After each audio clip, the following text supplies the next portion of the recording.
All right, y'all, welcome back to the show. It's Anti-War Radio. And just like I promised, I got Andy Worthington on the line. His website is andyworthington.co.uk. He's the author of the book, The Guantanamo Files, the stories of 759 detainees in America's illegal prison. And he also made the movie, Outside the Law. You can find what he writes all over the place, the Future Freedom Foundation, oftentimes at antiwar.com, and Truth Out, I think, and all kinds of things. Welcome back to the show, Andy. How's it going? Hey, all right, Scott. How are you? I'm doing great. I appreciate you joining us today. Now, I'm not certain the date on this. So November 30th, 2010, is this piece at fff.org. That's Jacob Hornberger and the Future Freedom Foundation there. It's called The Irrelevance of WikiLeaks Guantanamo Revelations. So what's so irrelevant about them? What's so irreverent about them? Well, that was in some ways meant to be a deliberately provocative headline. But the fact is that what's mostly come out about Guantanamo in the this avalanche of cables that have been leaked to the world is a whole load of horse trading between the United States and dozens of countries around the world in an attempt to find new homes for prisoners in Guantanamo who couldn't be returned home because they would face the risk of torture in their home countries. And I mean, there has been, it's been pretty fascinating, all having this revealed, the amounts of money on offer and, there was one of the countries involved where, it's like, take a prisoner and we'll get you a 20-minute audience with President Obama. And, like so much of what's come out, really, it's not necessarily been that surprising because, people who've been studying any of these stories would kind of know what's been going on. To have it actually spelled out so clearly has been quite fascinating, almost as though, every consulate and embassy around the world has kind of had the front of it removed and we're all looking in, seeing exactly what's been going on. But, I thought the main problem with the Guantanamo story is that the media, for the most part, picked up on reporting all these various facets of the stories of countries in Europe and elsewhere and these negotiations, but didn't mention why the negotiations were required in the first place. And of course, the reason for that is that every body in the United States with power had done their utmost to make sure that no wrongly imprisoned man in Guantanamo would ever set foot as a free man on U.S. soil, would never be offered a home in the United States when they couldn't be returned home. Yeah, now, how many of them are there, these Yemenis who are not allowed to go anywhere, even though the third branch of government says let them go? The Yemenis, there are nearly 60, Scott. I mean, the fact is that when the... Nearly 60, that is, who've already been cleared for release, either by the military or by a habeas corpus judge. Mostly by the task force, the interagency Guantanamo Review Task Force that President Obama established last year. Now, these are people from government departments, from the agencies, essentially a pretty conservative cross-section of career officials who reviewed the cases of the prisoners, and they made these recommendations that over half of the guys who are still in Guantanamo were approved for transfer. They didn't say cleared for release. Nobody uses the word cleared. Oh, right. But they said we've got about 60 Yemenis here that we think should release. That leaves about another 3 dozen there that they don't want to release. Yeah, in Afghanistan, an attack is called a kinetic event. Right. Wait a minute. They actually came up with a very weird description of what to do with the Yemenis, and they said, look, we think that about 30 should be released now back to Yemen, and another 30 should essentially only be released if the security situation improves to our satisfaction. And what happened after they had made that decision was that the guy, the Nigerian guy, tried to blow up his underwear on a plane, and then the backlash started against releasing any Yemenis. So they all slipped into this category of, not to be released until the security situation in Yemen improves sufficiently to the satisfaction of every raving, barking mad Republican lawmaker who thinks that Yemen is a country where every citizen is a terrorist. So, the guys are just stuck there. They're just sitting there. It's nearly a year since that moratorium was announced. It's obviously getting on for 2 years in the cases of some of these men since the task force of cautious career officials nevertheless recommended that these men should be freed from Guantanamo. So I think they pretty much are emblematic of how there is no political will in the United States to actually close this damned place by getting rid of people who are not terrorists, who are never going to face a trial, who are not even the dubious category of people that the task force suggested should be held indefinitely without charge or trial, even though there wasn't enough evidence against them to try them. They're really people who, if there were to be any will to close the prison, should be sent home. Well, so now it started out 700, more than 750, and then I was wondering, you say there's 60 Yemenis who have been approved for transfer. How many others? How many people are there that they actually think they have a case against or something, or really mean to hold on to? Well, there are at the moment, I think, 34 guys that the task force suggested should be put forward for a trial at some point. I mean, whether that would be a federal court trial or a military commission, they didn't decide. That was up to the president. Right. Of course, what President Obama has now found is that the left doesn't like military commissions. Unsurprising, really, because the recent example was of a former child soldier, Omar Khadr from Canada, who had to confess to invented war crimes charges so that they could proceed with a plea deal. An absolutely disgraceful case, of course, which we've talked about before. So the left doesn't like military commissions, nor, it should be said, does anybody with any thorough understanding of the law like the military commissions, because the whole thing is set up on the basis of fictional war crimes. Now, unfortunately, the right doesn't like federal court trials. And so President Obama, from what we understand, is pretty much just sitting on his hands and saying, well, okay, we won't bother trying any of them then. In a way, it's kind of hilarious when you figure that he's ruining his own support from within by bowing to these Republicans, when the reason he was elected was because he promised to undo all these things. So even if he's just a real cruel guy and he likes locking up people indefinitely or whatever, it's really bad politics, it seems like. It's not like the Republicans are going to stop calling him a Kenyan terrorist or whatever. Right. Yeah, I mean, to be honest, he's in a bit of a difficult position because it doesn't matter what he does, he gets attacked by the right, and as well as smearing him for his birth certificate and his supposed, him supposedly being a Muslim and whatever else they come out with, they conveniently ignore all the things that he does, which are at least as Republican as what they would do, right. If not to the right of what they would do if they were in power. So the other guys that are in Guantanamo, just to finish that bit off, Scott, are that there are 48 people that the task force said should be held indefinitely without charge or trial. Exactly what Bush had established.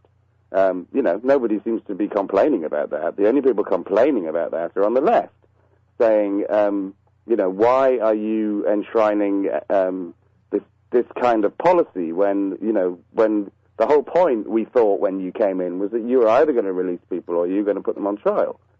Well, and, there was just a thing last week where they're talking about they want to pass a law to legalize this, which I don't understand why they would even bother.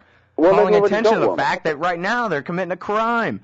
They need to legalize it. Well, they've already got one, Scott. The problem is they've already got one, and it's very, it's so indiscriminating that it's functioning as a detention policy that they can use for anyone. And you're referring to the Military Commissions Act of 2009, then? No, the authorization for use in military force. No. Yeah, well, let's get right back to that when we get back from this break with Andy Worthington. .co.uk. All right, y'all, welcome back to the show. It's Anti-War Radio. I'm Scott Horton. I'm talking here with Andy Worthington. By the magic of the NSA's telephone lines on the other side of a whole continent and an ocean from here, with hardly a delay at all. It's the 21st century. It's a hell of a thing. All right. And in fact, we could even, I could give you a chance to wax a little philosophic here probably as we wrap up this first decade of the 21st century. This Guantanamo prison seems to be pretty symbolic of something or another. What does it mean to you, Andy? What does it mean to me? It means to me it's the still living and thriving legacy of, the most outrageous law-breaking government that we've seen in recent times, the Bush administration. That this hideous monstrosity that they created has proven very difficult to dismantle.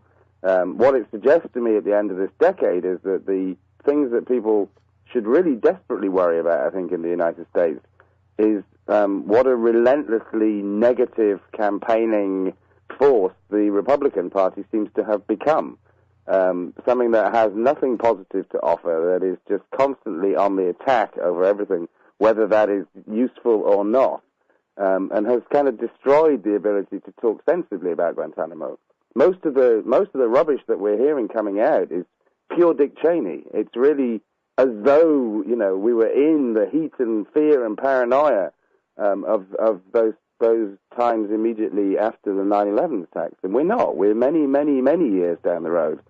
Looking at this prison where people are still held as essentially these non-human beings created by the Bush administration, these enemy combatants, alien, unprivileged enemy belligerents, as they now are. Come on, sort it out.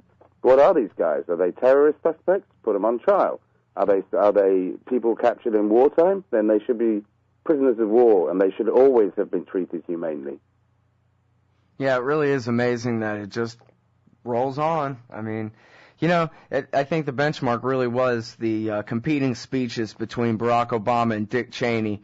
And I don't know if they just called each other beforehand or what, but Dick Cheney attacked him from the right and said, no, kill everybody and torture everybody to death, and there is no law, and the president is the ruler, something like that. I'm roughly paraphrasing. And Obama said, no, we have the Constitution and the Bill of Rights and our sacred principles of the rule of law, and so that's why we're going to pass a law legalizing all of this madness, and that's why we're basically going to pretend that we want to close it, but we'll never close it. And everybody thought, all right, Barack Obama's going to fulfill his campaign promise to put an end to this madness. I guess they weren't listening that closely. But it was pretty much a done deal at that point, wasn't it? Well, I reckon, I mean, we've spoken before about how, White House counsel Greg Craig, from everything that we've had reported, was a man who took seriously the president's, suggestion after he won the election that he wanted this sorted out. And he, rolled back the Bush administration policies thoroughly, and he stood up and defended rolling them back. And with the best possible interpretation of what happened, they have really, really, really lacked courage to stand up and tell the American people that just because people shout loudly and advocate violence and intolerance, there is a difference between right and wrong, and things need to be done accordingly.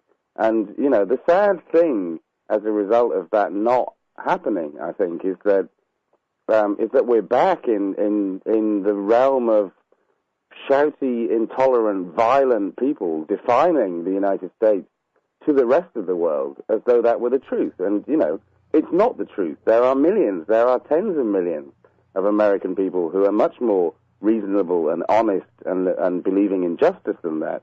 But that's not what we're hearing. What we're hearing are these barking mad people, right, as though they represent the United States.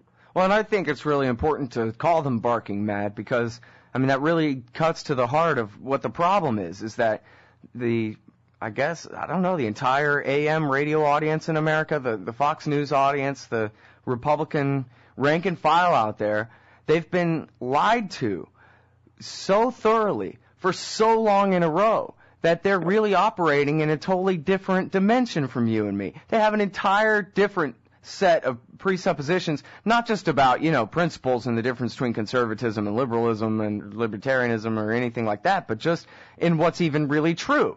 Saddam Hussein didn't do 9/11, and the reason they couldn't find his weapons is because the Russians helped move them to Syria. And the reason that we torture these people, we don't torture them. We just torture them, but we don't call it that, and we have to save lives. And it doesn't matter how many times we hear that the torture and Guantanamo, et cetera, are the number one recruitment tools, even worse than the Iraq War, for recruiting new terrorists against us. It doesn't, it's a Sarah Palin world that's not based on facts. It's based on, exactly. Sharia law is going to conquer America any minute now. And Andy, I don't have a single set of facts in my head anywhere that I could use to maybe defend myself from that idea. It sounds reasonable to me that there's a giant Muslim juggernaut bent on enslaving us all if we don't act this way.